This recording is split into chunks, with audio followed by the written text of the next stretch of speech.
हमारे पास जो first numerical है ना, वो क्या आता है कि हमने पहली इंपॉर्टेंस पढ़ी कि एक्चुअल मास फाइंड आउट करना है।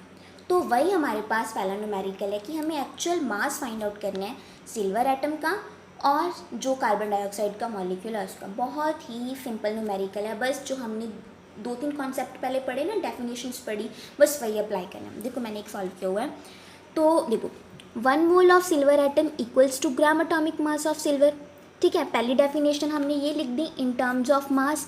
सेकेंड डेफिनेशन हमने पढ़ी थी कि जो 1 मोल होता है वो इक्वल होता है हमारे एवोगैड्रोस नंबर ऑफ पार्टिकल्स। ठीक है, ये लिख दिया। तो हम ऐसे लिख सकते हैं ना इसे कि जो एवोगैड्रोस नंबर ऑफ एटम्स हैं उसका मास कितना है, 108 ग्राम। तो इतने एटम्स का मास हमारे पास 108 ग्राम है, तो 1 एटम का कितना होगा, बस 108 upon Avogadro's number of particle. We get कि हमारा एक्चुअल मास है जो ये आ गया हमारे पास। ठीक है जी।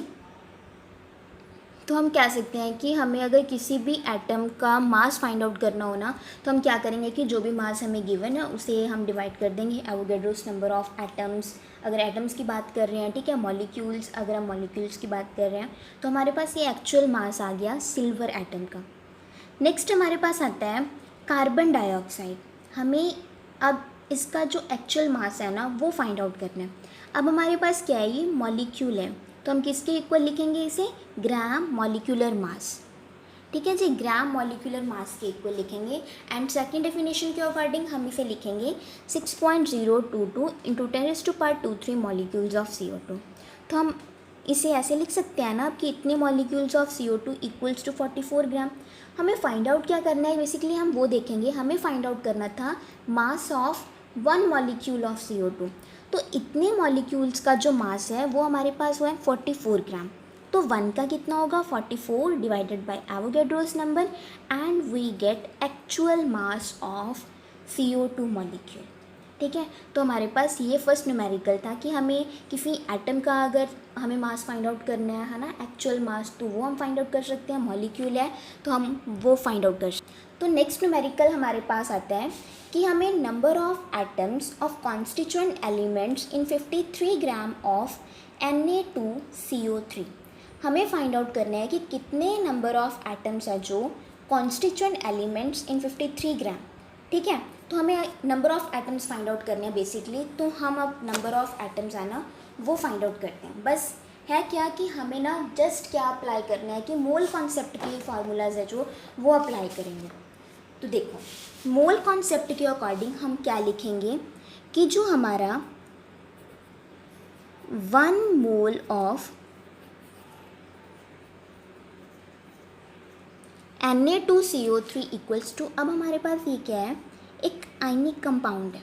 तो आयनिक कंपाउंड के लिए हम क्या टर्म यूज़ करते हैं, ग्राम फार्मूला मास। तो इसका ग्राम फार्मूला मास कैलकुलेट करेंगे वो हम कैसे लिखेंगे, 2 इंटू सोडियम का कितना होता है 23 प्लस 12 प्लस 3 इंटू 16, तो हमारे पास कितना आ गया 106 ग्राम। तो ये हमारे पास क्या आया, 1 mole of Na2CO3 equals to gram formula mass of Na2CO3 जो हमारे पास 106 ग्राम। तो हम ऐसे लिख सकते हैं 106 gram of Na2CO3 equals to 1 mole. ठीक है, ये लिख दिया हमने। तो एक्चुअल में हमें न्यूमेरिकल में पूछा क्या हुआ है कि हमें 53 ग्राम में फाइंड आउट करना है। ठीक है, बट हमारे पास तो 106 ग्राम है, हमें फाइंड आउट 53 ग्राम में करना है। तो हम लिखेंगे 106 जो ग्राम है वो हमारा इक्वल है 1 मोल के।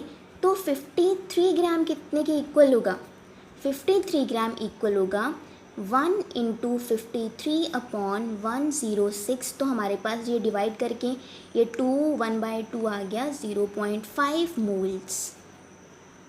तो बेसिकली जो हमारा क्वेश्चन है ना वो यहीं से हम करेंगे 0.5 मोल ऑफ Na2CO3। अब हमें इसमें फाइंड आउट करना है। देखो हमारे पास न्यूमेरिकल में पूछा क्या हुआ है, भी कितने नंबर ऑफ एटम्स प्रेजेंट हैं जो इसके कॉन्स्टिट्यूएंट एलिमेंट्स हैं। इसके कॉन्स्टिट्यूएंट एलिमेंट्स Na2 CO3। इसके कॉन्स्टिट्यूएंट एलिमेंट्स कौन कौन से हुए? Na, carbon, oxygen. ठीक है, जैसे हमें पता ही है कि इसके 2 मोल्स दे रखे हैं, इसका 1 नहीं है ना, तो इसके 3 मोल्स दे रखे हैं। तो बस अब क्या करना है, जितने जितने पार्टिकल्स हैं उनसे मल्टीप्लाई करते जाओ and we get the results. देखो हमें पता है कि हम ऐसे लिख सकते हैं इसको भी, जो 2 मोल्स हैं, कि ये जो हमारा कंपाउंड है that contain 2 moles of Na positive ions, हम इसे लिखेंगे 1 मोल हमारा किसके इक्वल होता है?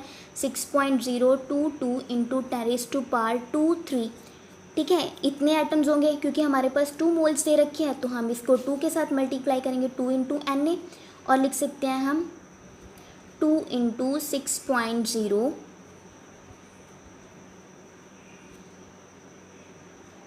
आइंस, क्योंकि हमें फाइंड आउट करना है 0.5 मोल्स में, तो 2 इंटू 6.022 इंटू 10⁻²3 इंटू 0.5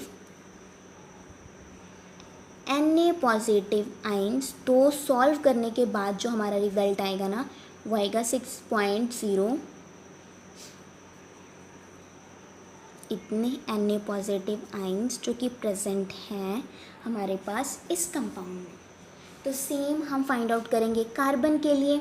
ठीक है, कार्बन का हमारे पास 1 मोल प्रेजेंट है, 1 मोल प्रेजेंट है फॉर कार्बन, 1 मोल प्रेजेंट है, तो 1 इंटू 6.022 इंटू 10⁻² इंटू 0.5 मोल में फाइंड आउट करना है, तो हमारे पास आंसर आया 3.01123 कार्बन एटम्स। ठीक है, similarly for oxygen 3 moles present है, 3 के साथ मल्टीप्लाई, एवोगैड्रोस नंबर 0.5, तो हमारा रिजल्ट कितना आया? 9.033 इंटू 10⁻² ऑक्सीजन एटम्स। तो हमने निकाल ली, हमें फाइंड आउट क्या करना था, अभी कितने नंबर ऑफ एटम्स प्रेजेंट है कॉन्स्टिट्यूएंट एलिमेंट्स के, तो ये हमारा आ गया आंसर। कितना इजी न्यूमेरिकल था। ठीक है जी, तो अब नेक्स्ट हमारे पास क्या न्यूमेरिकल है कि हमें ना number of moles find out करने हैं। ठीक है, देखो नंबर ऑफ मोल्स हमें फाइंड आउट करने हैं, 392 gram of sulphuric acid and 44.8 litres of carbon dioxide eight ST। ठीक है, तो हमें number of moles find out करने हैं। ठीक है, ये इंपॉर्टेंट न्यूमेरिकल्स होते हैं जिनमें number of moles find out करने होते हैं। तो हम पहले वही चीज़ लेके चलेंगे जो हम कंसिडर करते हैं, है ना। क्या लेके चलेंगे हम? पहले मोल कॉन्सेप्ट के अकॉर्डिंग सल्फ्यूरिक एसिड में फाइंड आउट करना है ना, 1 मोल ऑफ सल्फ्यूरिक एसिड, तो इट्स जो ग्राम मतलब इसका मास है ना, ग्राम मॉलिक्यूलर मास लिख सकते हैं हम इसका, तो वो कितना होता है हमारे पास इसका 98 ग्राम। ठीक है, ये हो गया दिस। तो हम ऐसे लिख सकते हैं कि 98 gram of sulphuric acid equals to 1 mole. तो हमें मोल्स अब कितने ग्राम में फाइंड आउट करने हैं? 392 gram of sulphuric acid equals to 392/98 divide करने के बाद आंसर आएगा हमारा 4 मोल्स ऑफ H2SO4। ठीक है जी, तो यहाँ से अगर हम देखें तो एक हम फार्मूला डराइव करते हैं। वो क्या फार्मूला होगा हमारे पास कि number of moles find out करने का। हमने किया क्या कि जो हमारे पास गिवन मास था उसको हमने डिवाइड कर दिया उसके मॉलिक्यूलर मास से। ठीक है, तो बस यही फार्मूला है कि जो भी हमारे पास गिवन मास होगा ना न्यूमेरिकल में, उसको डिवाइड कर देंगे मॉलिक्यूलर मास से। अगर बात हो रही है मॉलिक्यूल की, है ना, अगर हमारे पास बात हो रही है एटॉमिक मास की, तो given mass divided by atomic mass. तो बेसिकली ये 2 फार्मूलाज है ना वो बन जाते हैं, है ना। अगर हम कोई आयनिक कंपाउंड ले रहे हैं, आयनिक कंपाउंड के केस में हम उसके फार्मूला मास से डिवाइड कर देंगे। ठीक है, तो ये हमारे पास ये न्यूमेरिकल था। सिमिलरली जब हम गैशियस सिस्टम की बात करते हैं ना, तभी भी हमें number of moles find out करनी हो तो हम यही फार्मूला यूज़ करते हैं। मतलब जैसे एन नेक्स्ट न्यूमेरिकल है हमारा कि हमें 44.8 लीटर्स जो कार्बन डाइऑक्साइड है ना, उसमें number of moles find out करना है। तो उसके लिए भी बस यही फार्मूला होता है कि जो हमें गिवन वॉल्यूम है ना, गिवन वॉल्यूम, उसे हम डिवाइड कर देंगे जो हमारा वॉल्यूम है at STP means 22.4 liters at STP।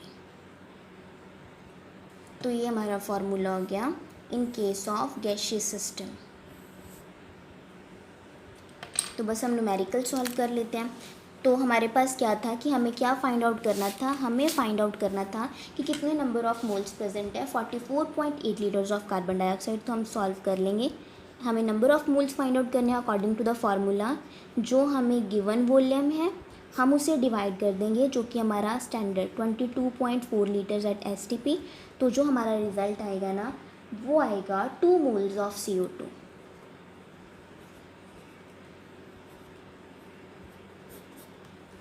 ठीक है जी, तो ये हमारा हो गया नेक्स्ट न्यूमेरिकल।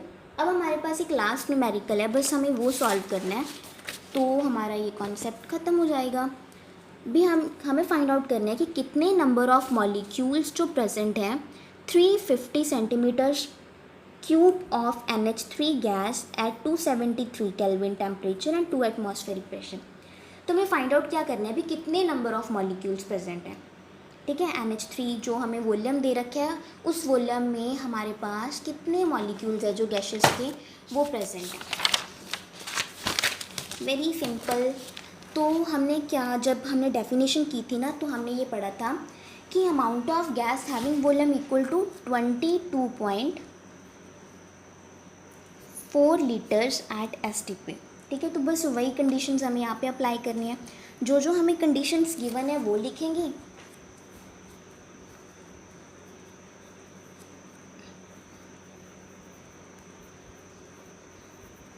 ठीक है, given conditions and STP standard temperature and pressure.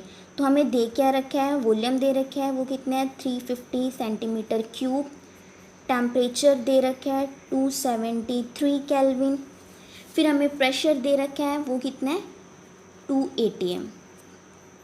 अब जो स्टैंडर्ड है वो हमें, वॉल्यूम तो गिवन नहीं है, वो तो फाइंड आउट करेंगे।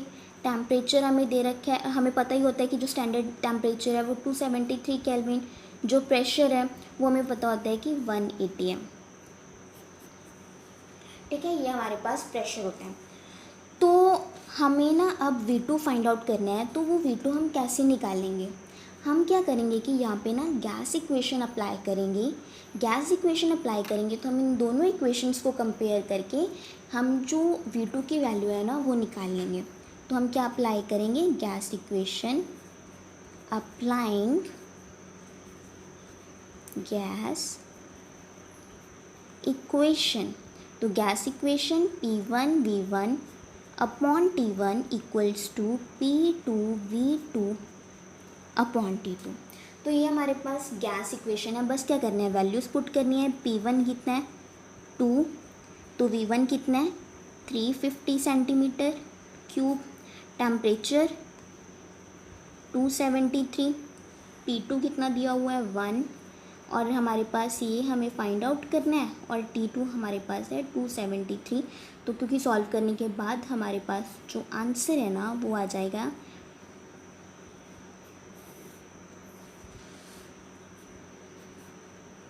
ये हमारे पास आ गया वॉल्यूम।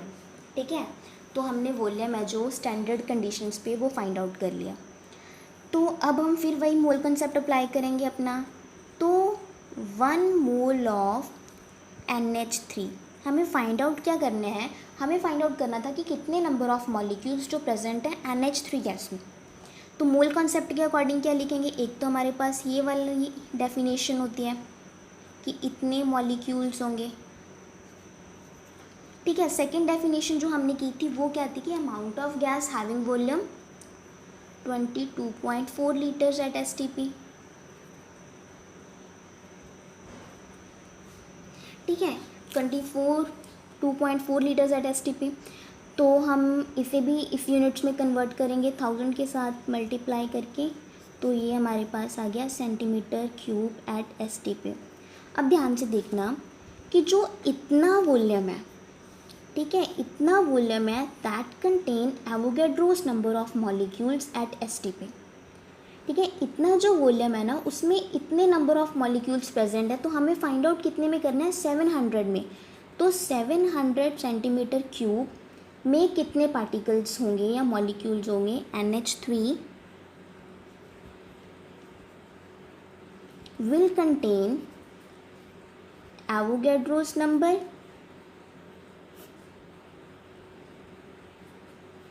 into 700। तो कैलकुलेशंस करने के बाद जो